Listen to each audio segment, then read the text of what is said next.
안녕하세요. 법도사 옥변 옥성기 변호사입니다.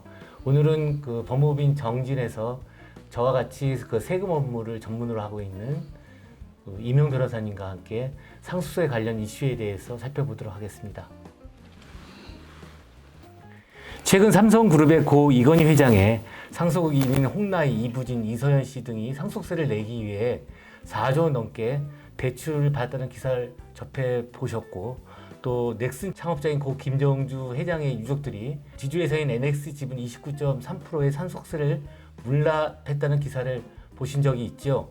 이처럼 상속세는 그 최고 세율이 50%이고 최대 주주의 경우 60%까지 할증되는 엄청난 고세율로 인해 기업체의 주인이 바뀌고 헐값으로 상속재산을 매각해야 하는 등 여러 가지 문제와 비판이 제기되고 있습니다. 저 이명 변호사님, 그 최근 기획재정부에서 종전의 유산세 방식에서 유산취득세 방식으로 연구 용역을 진행되고 있다는데, 네. 그 유산세 방식하고 네. 그 취득세 방식에 어떤 차이가 있나요? 지금 현행 상속세 과세표준 산출 세계는 유산세 방식입니다.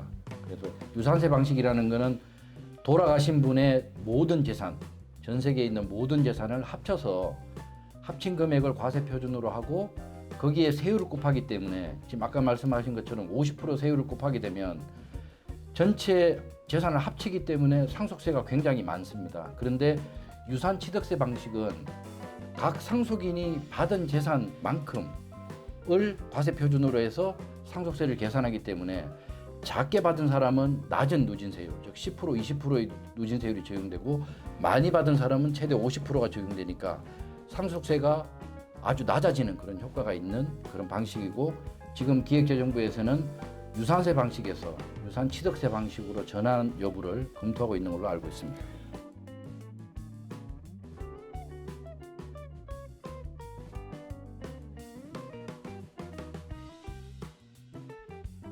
오늘 짧은 시간이지만 상속세 절세를 위한 꿀팁을 우리 이명 변호사님과 함께 살펴보도록 하겠습니다. 먼저 이명 변호사님, 그 상속세를 분할 납부할 수 있나요? 네, 상속세는 말씀하셨지만은 50%의 고율의 세율이 있기 때문에, 만약에 망인이 남겨놓은 재산이 부동산이라면은 부동산을 잘라서 세금을 낼 수는 없습니다. 그래서 이 환가의 문제가 있기 때문에 현금으로 어떻게 납부하느냐가 바로 분할 납부의 문제인데, 물론 삼성가처럼 신용도가 좋거나 대출을 잘 받을 수 있는 여건이라면은 담보대출을 받아서 상속세를 납부할 수도 있지만, 지금처럼 금리가 높고 여러 규제가 많은 시점에서는 대출을 받는 것도 상당히 부담스럽습니다. 그래서 우리 세법에는 최대 5년으로 나누어서 세금을 균등하게 분할해서 납부할 수 있도록 하는 연부연납 제도를 규정하고 있습니다. 구체적으로 상속세 신고를 할 때, 즉 돌아가신 날로부터 6개월이 지난 달의 마지막 날까지 상속세 신고를 하는데, 6개월 이후에 상속세 신고를 할 때 6분의 1을 납부하고, 그 다음 그 이후에 5년간 균등하게 분할해서 매년 그 상속세를 6분의 1씩 납부하면 됩니다. 물론 이 경우에도 이자 성격의 가산금을 납부는 해야 됩니다. 그 연부연납 가산금이라고 하는데요. 2023년 3월 20일 이후로는 연부연납 가산금이 연 2.9%입니다. 그래서 이자 성격의 연부연납 가산금을 납부하는데, 지금 현재 금리가 4%, 5%대이기 때문에 오히려 대출을 받는 것보다 이렇게 연부연납 제도를 이용하는 것이 납세자 입장에서는 훨씬 유리하게 됩니다.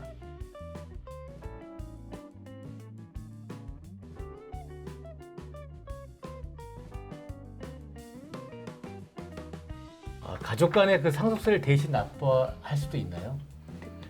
보통 사업을 해서 세금이 발생하면은 그 세금을 본인이 내야지 다른 가족이나 다른 사람이 내게 되면은 증여세의 문제가 발생합니다. 그런데 세법에서는 상속세의 경우에는 연대납세 의무를 규정하고 있습니다. 즉 상속인들이 상속받은 재산을 한도로 어느 상속인이 그 상속세를 내더라도 문제가 없게끔, 즉 증여세의 문제가 없게끔 연대납세 의무를 규정하고 있는 겁니다. 이런 연대납세 의무 규정을 가지고 절세의 팁으로 활용할 수 있습니다. 예를 들어서 아버지가 있고 어머니가 있고 자녀로는 딸이 한 명 있는 경우에 만약에 아버지가 사망한 경우에 상속재산으로 현금 30억과 부동산 30억이 있으면 이걸 어떻게 배분하느냐에 따라서 연대납세 의무 규정을 이용해서 자녀인 딸이 상속세를 한 푼도 안 낼 수가 있습니다.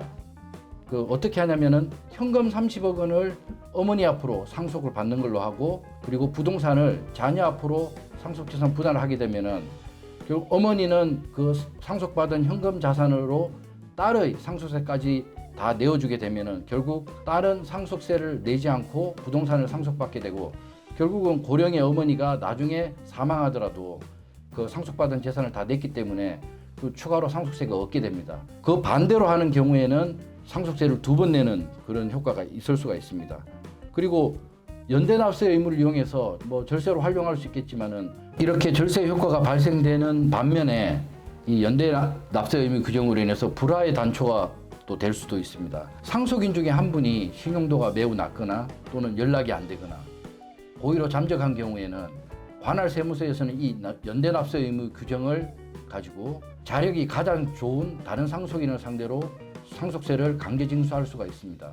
이렇게 되면은 그 해당 세금을 납부한 상속인은 다른 상속인에 대해서 안 좋은 감정을 가질 수가 있겠죠. 물론 세금을 낸 상속인은 다른 상속인을 상대로 민사상 구상권을 행사할 수는 있습니다.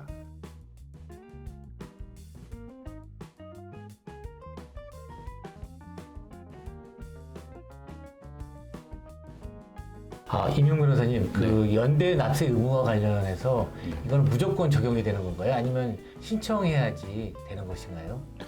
네, 연대납세 의무가 과세관청의 입장에서는 굉장히 큰 세금 징수의 무기로도 활용될 수가 있는데, 아마 궁금할 수가 있겠습니다.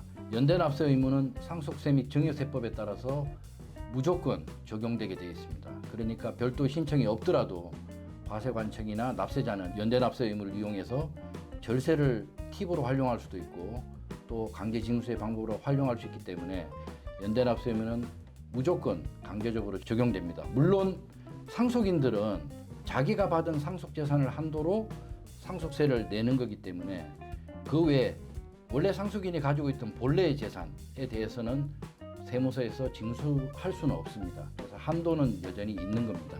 상속세를 분납할 수도 있고 또 가족이 대신 납부할 수 있다는 팁을 임용 변호사님과 함께 살펴보았습니다. 이상 법도사 옥변 옥석희 변호사였습니다. 감사합니다.